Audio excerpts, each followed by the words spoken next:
Silakan duduk kembali. Untuk anak-anak silakan menuju kelas sekolah minggu.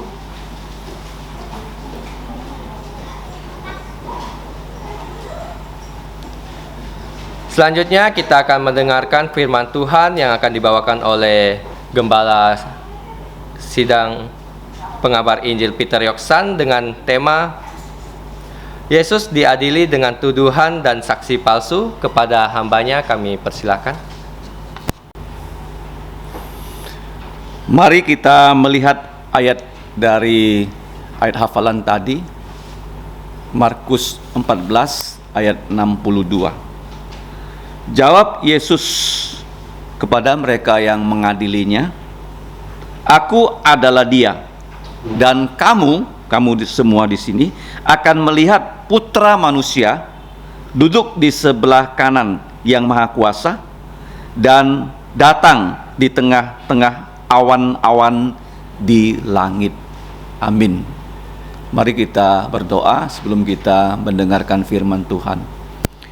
Bapa, kami berterima kasih bahwa walaupun kota Pontianak dan Kuburaya diselimuti asap yang kotor, tetapi Engkau telah membawa kami ke rumah-Mu untuk kebaktian. Ya Bapa, kami menyerahkan waktu kami mau belajar firman-Mu. Kiranya Roh-Mu memenuhi kami, supaya kami dapat memahami, mengaplikasikan, dan menyebarluaskan firman-Mu. Kami sadar kami orang berdosa, mohon dengan darah Tuhan Yesus, Engkau menghapus dosa dan pelanggaran kami. Kiranya pembelajaran firman ini berkenan kepada Engkau dan memuliakan nama-Mu. Demikianlah ya Bapa, doa kami hanya di dalam nama Tuhan Yesus. Amin. Nah, kita tadi sudah membaca bagaimana Tuhan Yesus diadili secara tidak adil dengan saksi-saksi palsu dan tuduhan-tuduhan palsu. Kalau kita memperhatikan Injil Tuhan Yesus, 6 kali Tuhan Yesus diadili. 3 kali oleh orang-orang Yahudi, oleh Anas, mantan imam besar, oleh Kayafas yang pada saat itu menjadi imam besar. Yang ketiga yang kita saksikan di sini, Yesus diadili oleh dewan agama orang Yahudi yang bernama Sanhedrin. Jumlah mereka itu 70 orang. Nah, setelah itu Yesus akan diadili lagi oleh gubernur yang bernama Pilatus. Kemudian Pilatus menyerahkan Yesus pada Raja Herodes, dan kemudian diadili kembali oleh Pilatus, sehingga 6 kali Tuhan Yesus diadili. Kesimpulannya yang disampaikan oleh Pilatus dan Herodes secara jujur, Tuhan Yesus tidak ada salahnya. Nah, kita melihat kejadian yang tadi kita baca. Pengadilan itu tidak pernah dimulai di malam hari. Pengadilan selalu dimulai pada pagi hari. Nah, ini pengadilan yang abal-abal, pengadilan yang tidak adil. Pengadilan itu harusnya di sana terdapat keadilan, tetapi di sini kita melihat pengadilan yang tidak ada keadilannya.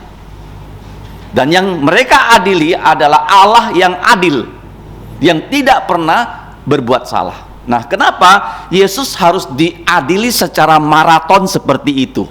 Itu untuk memenuhi apa yang sudah ditulis di Perjanjian Lama, bahwa Tuhan Yesus akan disalib, tapi sebelum disalib dia akan diadili oleh para musuhnya. Mari kita baca ayat yang sangat penting di dalam Perjanjian Lama yang ditulis oleh Nabi Yesaya 750 tahun sebelum pengadilan kepada Yesus terjadi.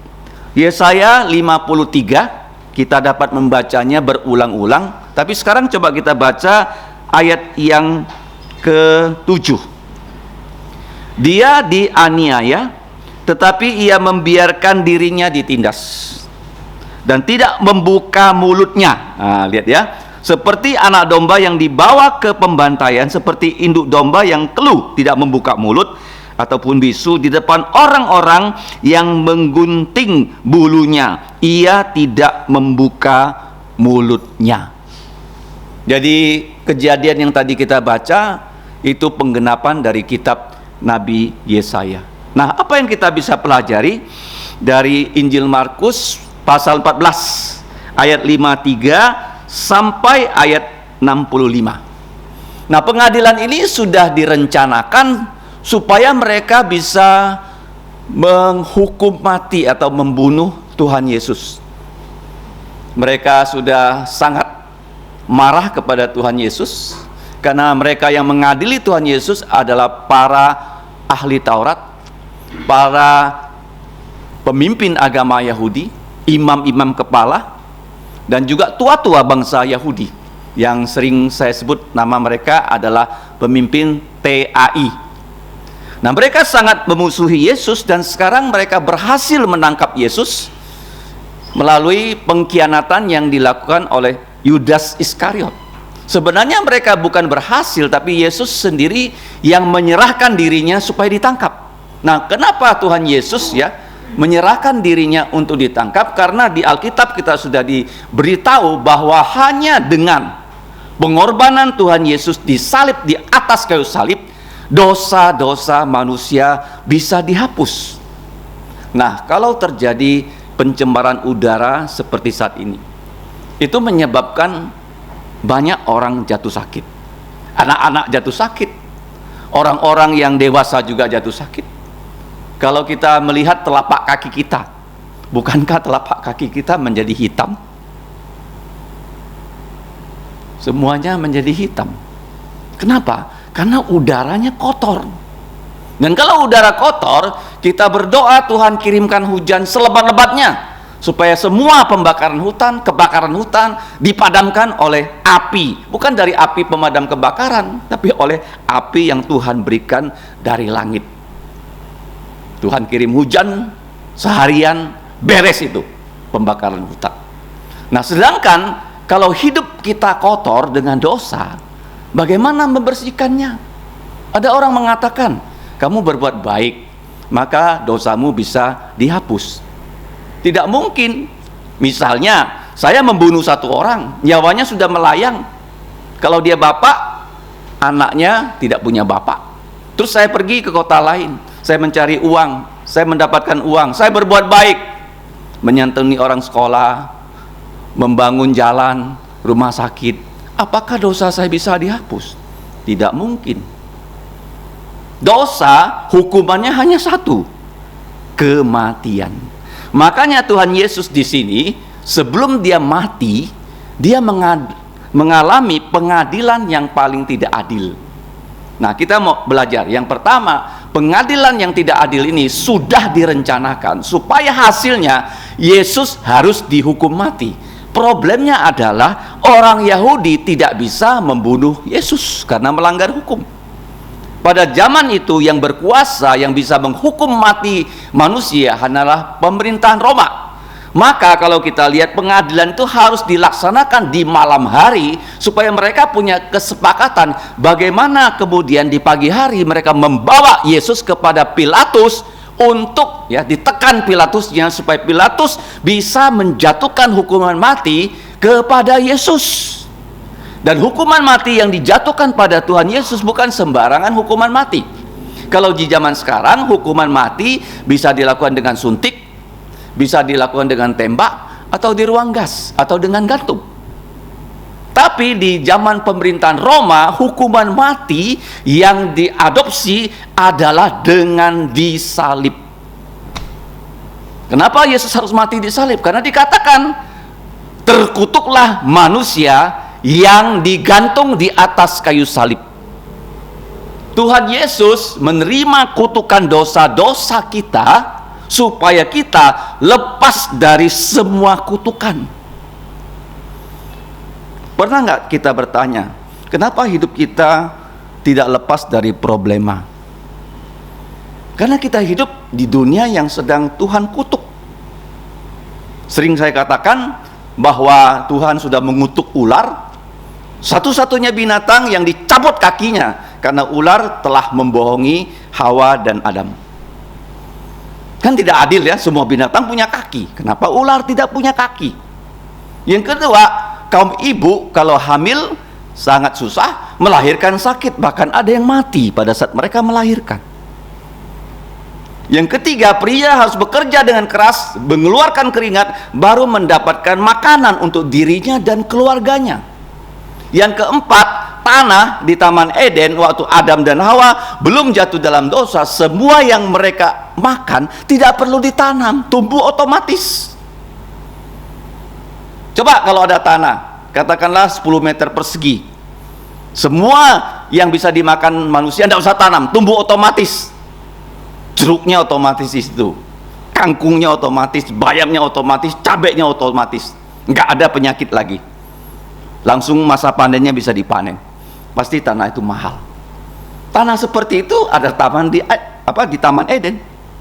Kemudian kutukan yang berikutnya, yang kelima, adalah manusia harus mati. Yang keenam, kalau kita baca waktu manusia memberontak, Tuhan membuat manusia bukan hanya lagi berbahasa satu, tapi beribu-ribu bahasa. Katanya sekarang hampir ada 7.000 bahasa. Orang Dayak saja katanya ada hampir 100 bahasa. Orang Irian ada 300 bahasa. Ya kan? Katakanlah orang Dayak Mualang, dia nggak tahu bahasa Dayak Ahe. Ya kan? Orang Iban, dia nggak tahu bahasa Kayan. Begitu banyak loh bahasa Dayak. Bukan hanya satu. Tionghoa ada Teochew, ada Hakka. Saya bisa Hakka, saya nggak bisa Teochew. Nah, ada yang bisa Teochew, dia nggak bisa Hakka. Jadi begitu banyak bahasa karena kutukan ke-6. Kutukan ke-7 adalah waktu Yesus disalib. Untuk melepaskan semua kutuk. Dari kutuk pertama, kutuk kedua, kutuk selanjutnya sampai kutukan ke-6. Kalau kita menerima Yesus menggantikan kita dikutuk di atas kayu salib, maka kita bebas dari segala kutuk. Tetapi kalau manusia tidak mau menerima Tuhan Yesus menggantikannya dikutuk di atas kayu salib, maka kutukan ke-7 harus diterima semua manusia. Apa itu? Neraka. Neraka hanya firman Tuhan yang mengatakan pada kita. Nggak ada orang bisa mendeskripsikan kematian itu seperti apa. Ada yang mengatakan kalau orang mati ya kita doakan supaya arwahnya diterima di sisi Tuhan.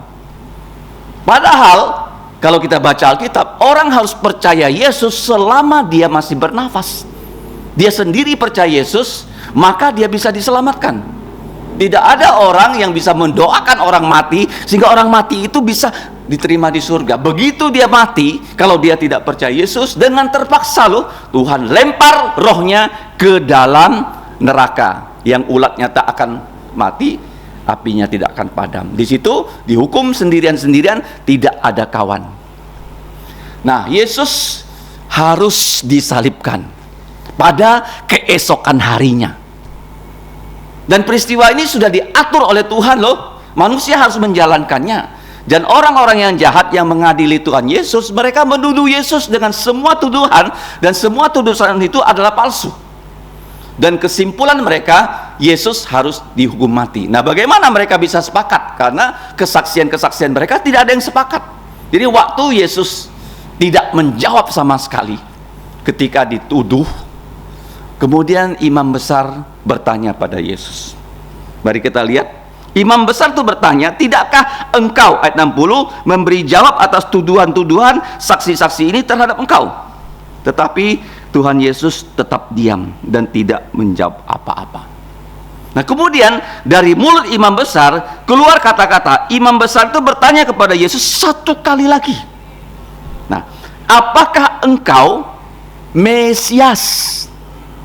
Mesias ini bahasa Ibrani, bahasa Yunaninya adalah Kristus, bahasa Indonesianya adalah yang diurapi. Nah, Mesias ini dijanjikan oleh Allah kepada bangsa Israel, bahwa dari keturunan Raja Daud akan lahir seorang juru selamat yang diurapi. Dia harus menjadi nabi, dia harus menjadi imam, dia harus menjadi raja. Ini yang tidak pernah terjadi dalam sejarah orang Yahudi. Semua tokoh-tokoh hebat dari kerajaan Yahudi tidak pernah merangkap 3 jabatan. Katakanlah Musa. Musa adalah manusia yang paling hebat selain Tuhan Yesus. Kalau kamu pergi ke Amerika, di ruang sidang DPR Amerika, begitu banyak ya, toko-toko itu namanya ditaruh di atas balkon.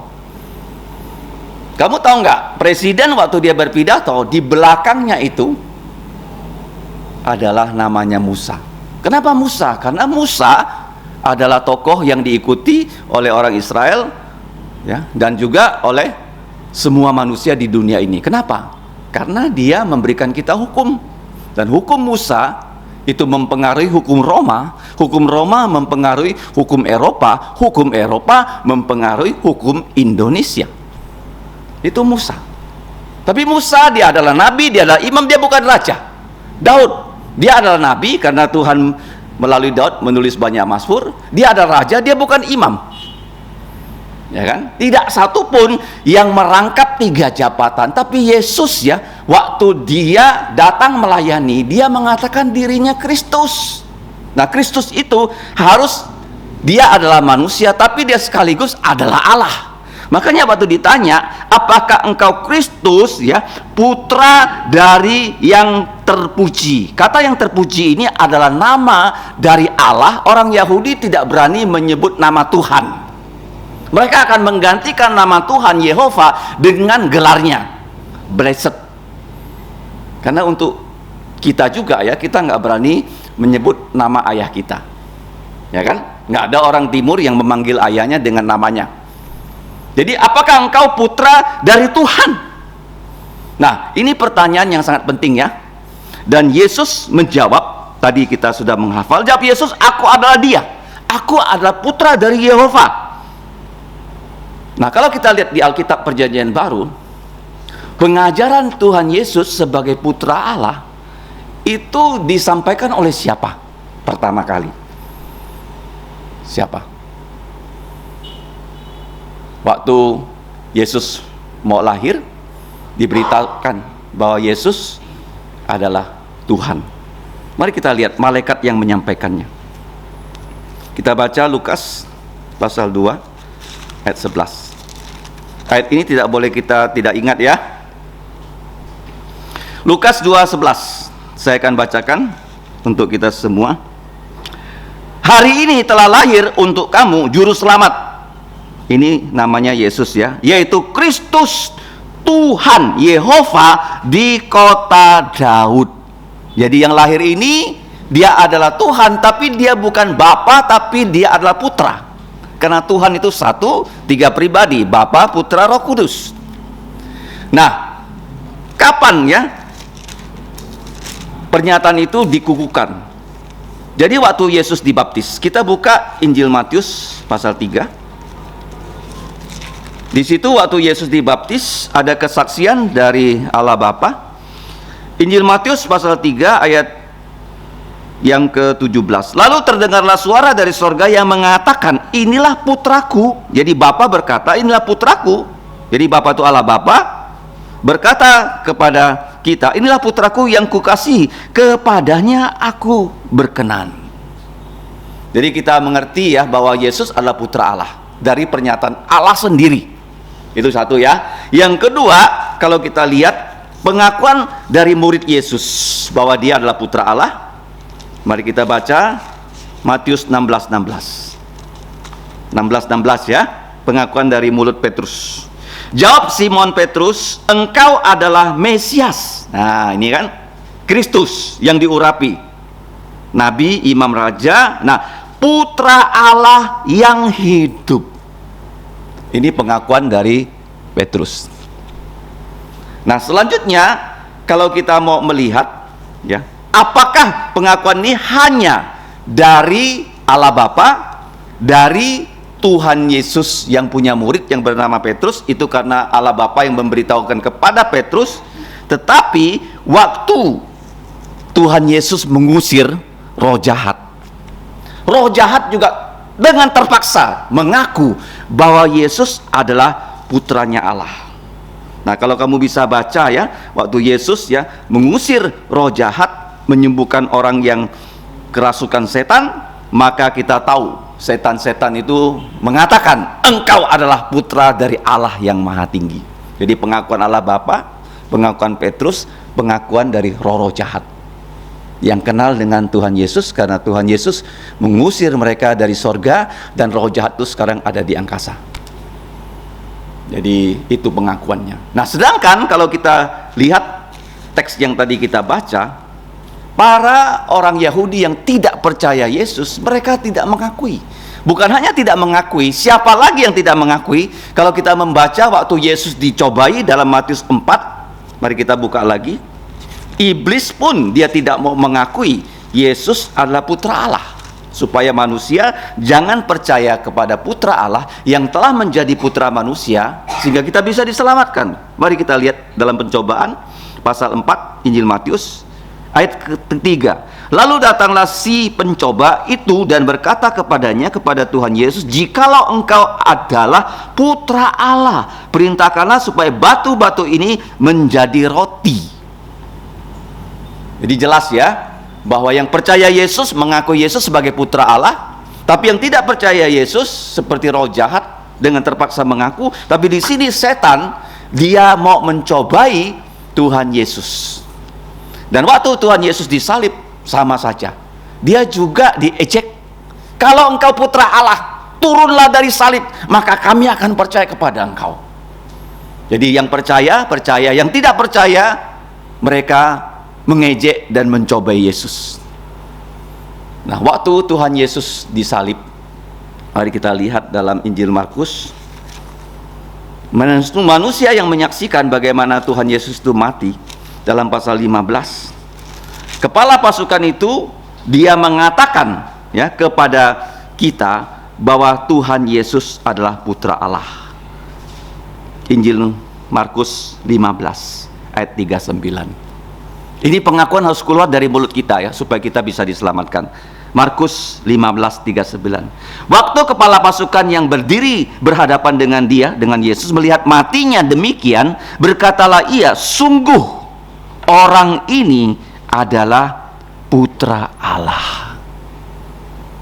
Nah, sekarang apa hubungannya antara putra Allah dengan putra manusia? Yesus tidak membilang kepada mereka, aku adalah putra Allah, tapi dia mengatakan, dan kamu akan melihat putra manusia.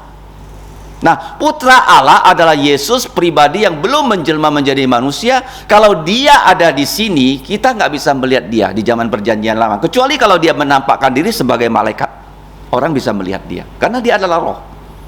Tetapi putra manusia, waktu dia sudah lahir sebagai manusia sejati, sampai selama-lamanya dia adalah manusia.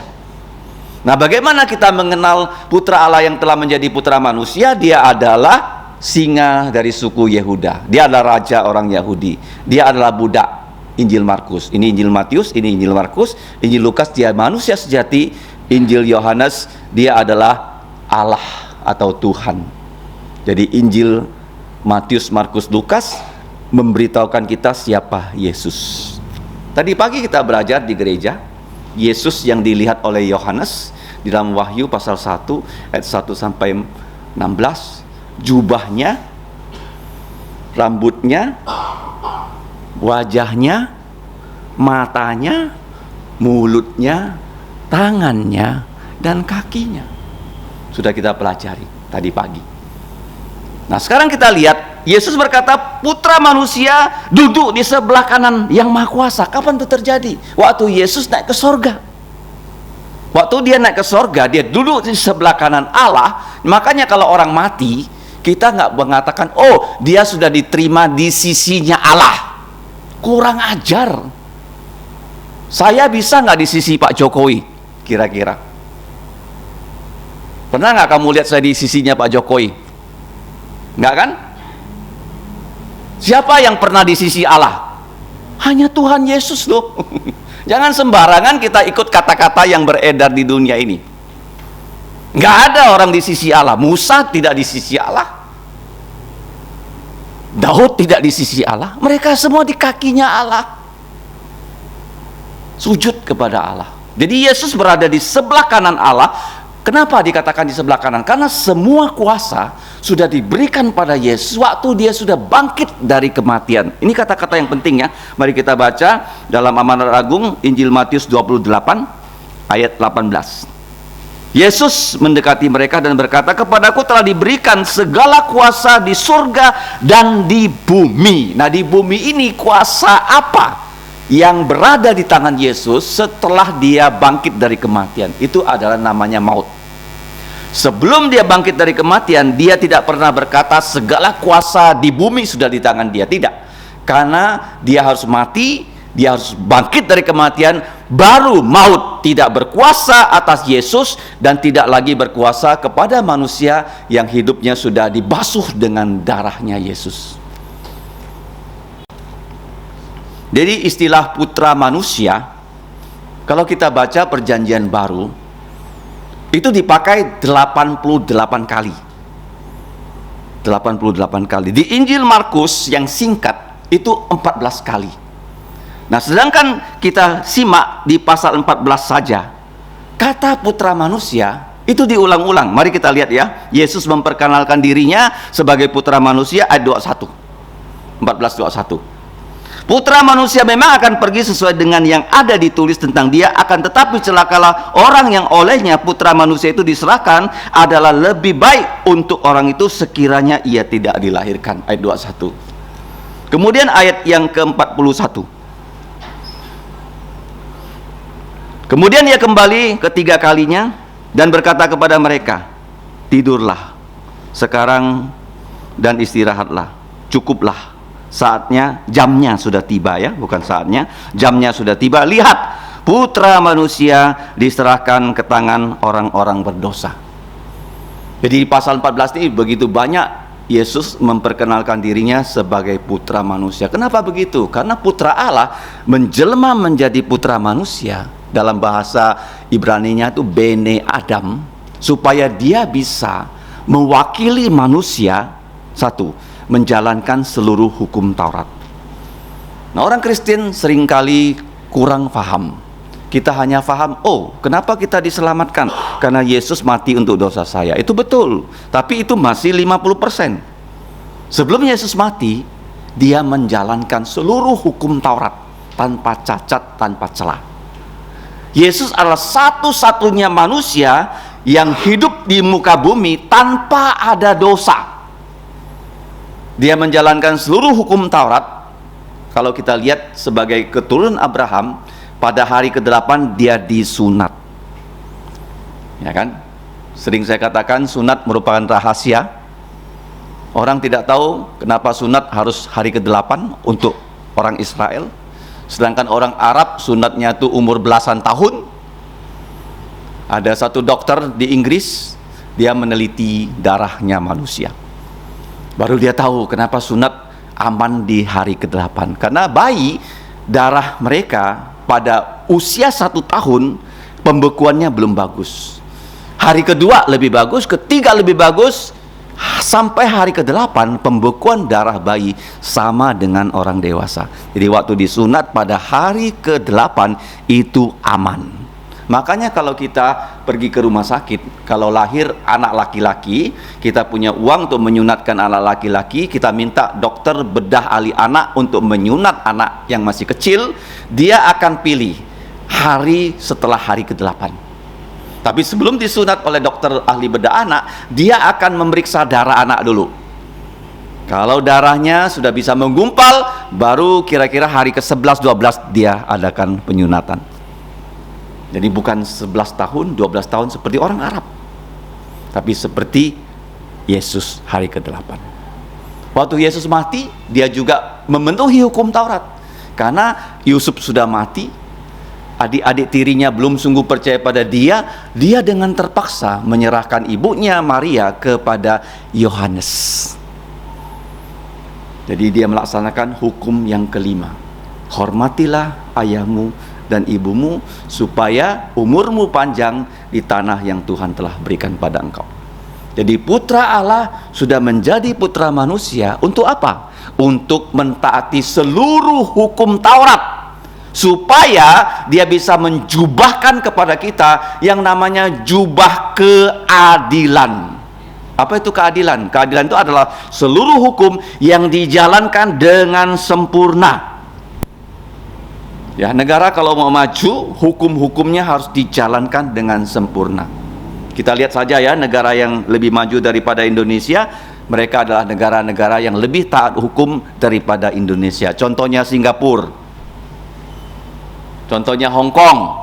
Mereka sangat taat hukum sehingga negaranya lebih maju daripada Indonesia yang hukumnya belum dengan sepenuhnya ditaati. Makanya ada menteri pemerintahnya mengatakan di Indonesia ada mafia hukum. Ya kan? Nah, coba lihat, kita diselamatkan karena Yesus menjalankan hukum. Di mana itu? Galatia 4:4. Galatia 4:4. Gampang diingat kan? Kitab Galatia pasal 4 ayat 4. Yesus menjalankan hukum Taurat ya, supaya kita diberi jubah keadilan. Kata adil itu adalah zadik. Dari kata sadik kita mendapatkan kata sedekah ya. Sadik jadi sedekah. Dalam pengadilan ada namanya sidik. Kenapa sidik? Mencocokkan perbuatan orang itu dengan hukum. Namanya sidik, penyidikan. Nah, Galatia 4:4. Mari kita baca. Tetapi setelah genap waktunya, maka Allah mengutus putranya yang lahir dari seorang perempuan dan takluk kepada seluruh hukum Taurat. Kamu dan saya tidak bisa lagi menjalankan hukum Taurat dengan sempurna. Hanyalah Yesus yang bisa menjalankannya, dan dia setelah menjalankan hukum Taurat itu, dia berikan pada kita yang namanya jubah keadilan. Jubah apa? Kalau kamu diterima di hadapan Allah yang kudus, kamu mengenakan jubah. Itu adalah perbuatan Yesus menjalankan hukum Taurat. Di mana ayatnya? Jangan lupa Yesaya 61 ayat 10.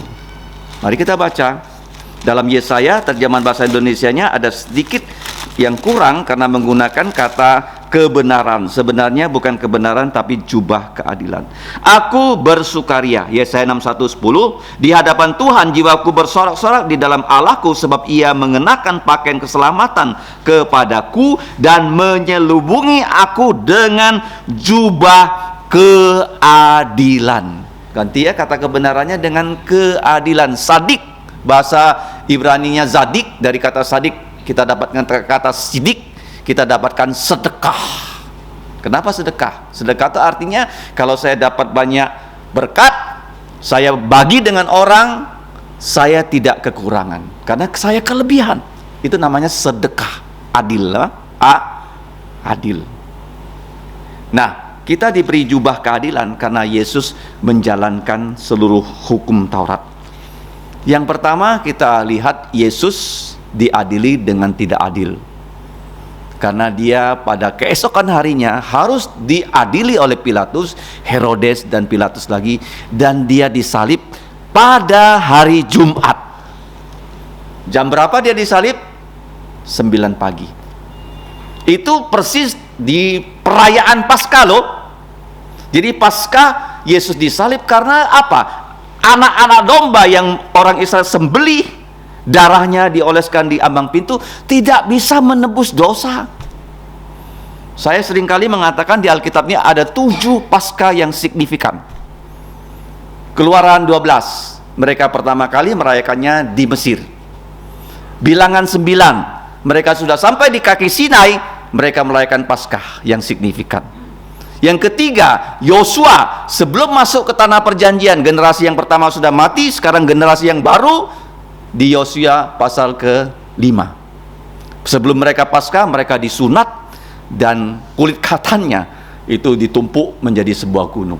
Baru mereka merayakan Paskah. Itu Paskah ketiga. Paskah keempat dalam 2 Tawarik 30, ketika Israel dipecah jadi 2 kerajaan, utara sudah 200 tahun tidak bisa merayakan Paskah. Begitu kerajaan utaranya runtuh, Raja Hizkia dia mengumpulkan semua orang Israel merayakan Paskah di Yerusalem.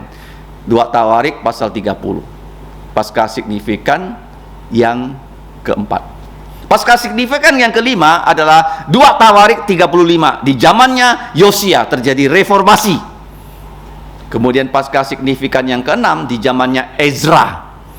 Dalam kitab Ezra pasal ke-5. Orang Israel sudah dibuang 70 tahun, dibawa kembali ke tanah perjanjian, mereka merayakan Paskah. Sudah 6 kali Paskah signifikan. Tapi Paskah signifikan yang terakhir, yang ke-7, angka 7 itu angka sempurna, yaitu terdapat dalam Injil Matius pasal yang ke-27 waktu Yesus disalib. Markus pasal 15, Lukas pasal 23, Yohanes pasal 19. Itu terjadi loh di hari berikutnya loh. Pilatus mengirim pasukannya menyalibkan Yesus. Siapa yang bisa mengatur jadwal kerjanya gubernur? Gak ada.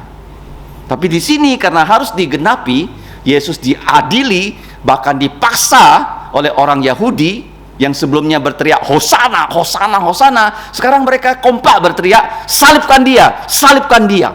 Dan Pilatus mengatakan dia nggak ada salah.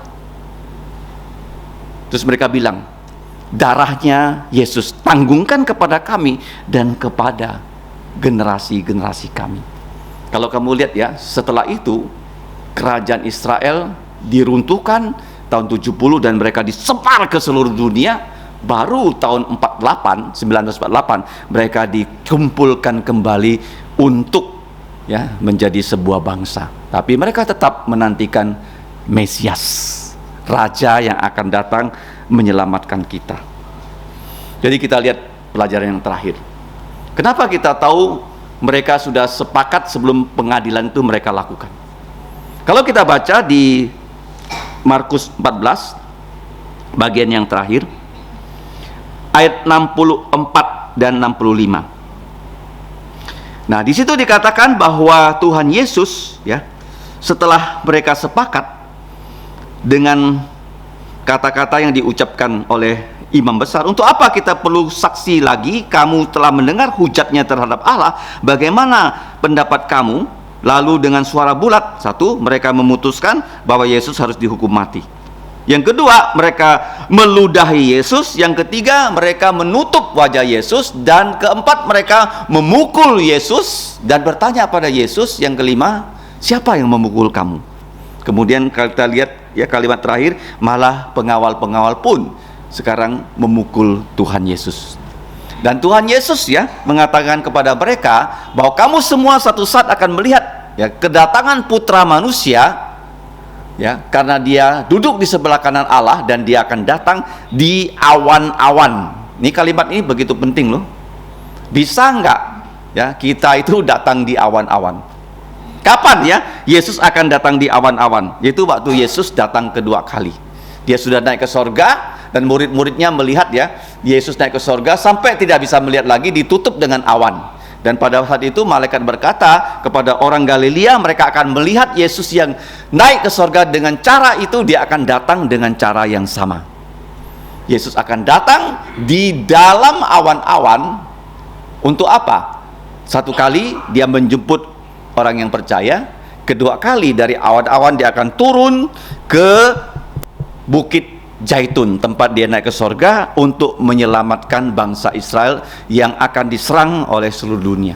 Pada saat itu orang Israel hampir musnah dan mereka berharap kepada Mesias, dan Mesias itu betul-betul datang. Jadi inilah pelajaran kita malam hari ini. Pengadilan yang seharusnya didapatkan keadilan, justru orang yang tidak berdosa dijatuhi hukuman mati dengan saksi palsu dan tuduhan palsu. Kenapa begitu? Karena memang harus digenapi nubuatan dalam perjanjian lama bahwa Yesus malam itu harus selesai diadili, keesokannya diadili Pilatus, dan jam 9 dia disalib, jam 3 petang dia mati. Itu terjadi kapan? Tahun 30, sekarang tahun 2023, tahun 30, harinya apa? Bukan tanggalan modern, tapi tanggalan orang Israel, Nisan tanggal 14. Dan yang ketiga, kalau kita lihat di sini, kalimat yang Tuhan Yesus ucapkan bahwa dia adalah putra manusia, karena dia putra Allah menjadi putra manusia, dia menjadi juru selamat kita, sehingga kita yang berdosa bisa diselamatkannya. Perkataan Yohanes Calvin yang terkenal adalah Putra Allah sudah jadi putra manusia, sehingga kita, anak-anak manusia yang percaya kepada Allah melalui putra manusia, bisa diangkat menjadi anak-anak Allah. Pertanyaannya sekarang, sudahkah kita sungguh-sungguh percaya pada Yesus sebagai putra Allah dan putra manusia?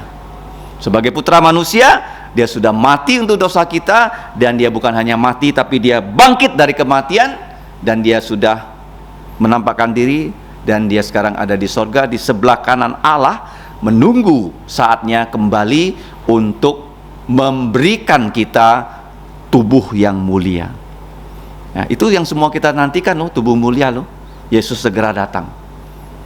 Waktu dia datang, dia berikan orang yang mati dalam Tuhan Yesus kebangkitan, dan mereka punya tubuh mulia, dan kita yang masih hidup yang percaya Yesus diberi tubuh mulia, dan semua kita akan bertemu dengan Yesus di angkasa. Dan pada saat itu ya, waktu dia datang kedua kali, semua manusia akan melihat dia, termasuk orang yang tidak percaya kepada dia akan melihat Tuhan Yesus. Mari kita berdoa. Bapa kami di surga, kami mengucap syukur bahwa putramu telah menjelma menjadi putra manusia. Ia telah menjalankan seluruh perintahmu, dan bahkan ia telah mati untuk dosa-dosa kami. Dan kami mengucap syukur Tuhan Yesus bukan hanya mati, tapi dia bangkit dari kematian mengalahkan maut.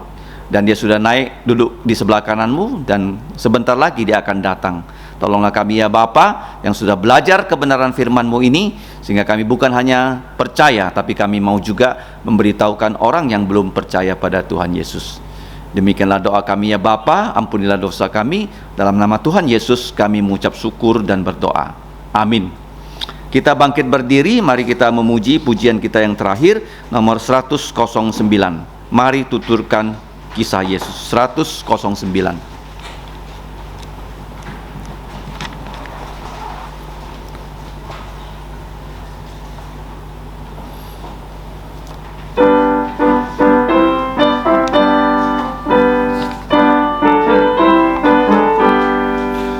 Mari tuturkan kembali kisah yang indah benar, warta berharga sekali yang pernah aku dengar, bahwa di malam lahirnya malak menyanyi merdu, hormat diberi untuk Allah, sejahtera bagi manusia. Mari tuturkan kembali kisah yang indah benar, warta berharga sekali yang pernah aku dengar. Ketika Yesus puasa di padang tandus gersang, tuh dosaku ya digoda, tetap teguh ya menang. Tuturkanlah karya Tuhan, penuh derita sengsara, dihina penuh nestapa, ditolak oleh manusia. Mari tuturkan kembali kisah yang indah benar, warta berharga sekali yang pernah aku dengar. Tuhan dipaku di salib, tubuh memar didera, matinya nista dan aib, namun ia bangkit pula. Mari tuturkan kasih-Nya yang sudah dinyatakan, bagiku ia menggantikan dan beriku hidup yang kekal. Mari tuturkan kembali kisah yang indah benar, warta berharga sekali yang pernah aku dengar. Mari kita bersatu kembali dalam doa penutup. Bapa kami di surga, kembali kami berterima kasih di penghujung kebaktian ini. Kami menyerahkan hidup kami yang sebentar lagi akan berpisah dari ruangan kebaktian ini. Kiranya Engkau memimpin kami, mulai dari anak-anak yang masih kecil sampai yang sudah berusia lanjut. Kiranya Engkau menolong kami menjadi orang-orang yang sungguh-sungguh percaya Yesus, yang bisa bersaksi untuk Tuhan Yesus dimanapun Engkau mengutus kami. Kami mohon Engkau melindungi kehidupan kami, jauhkanlah kami dari segala mara dan bahaya. Kami juga mau berdoa ya Bapa untuk mereka yang tidak dapat datang karena mereka sakit, sembuhkanlah mereka dari penyakit-penyakit mereka. Kami juga berdoa untuk anak-anak-Mu yang mengalami penyakit rohani, Engkau juga menyembuhkan mereka, supaya mereka pada hari perhentian mereka dapat datang ke rumah-Mu untuk menyembah Engkau dalam roh dan kebenaran. Ya Bapa, jadikanlah kami saksi Tuhan Yesus yang selalu memuliakan Engkau, karena Tuhan Yesus akan segera datang dalam kerajaan-Mu yang abadi. Karena Engkaulah ya Bapa yang empunya kerajaan dan kuasa dan kemuliaan sampai selama-lamanya. Dalam nama Tuhan Yesus kami mengucap syukur dan berdoa. Amin. Amin. Amin.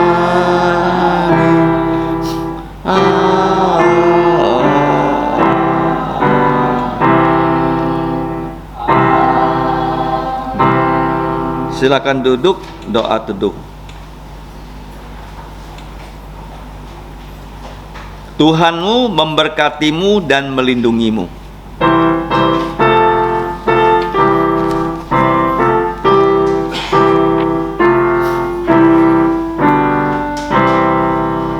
Tuhan memberkatimu, Tuhan melindungi, menyinarimu, memberi kasih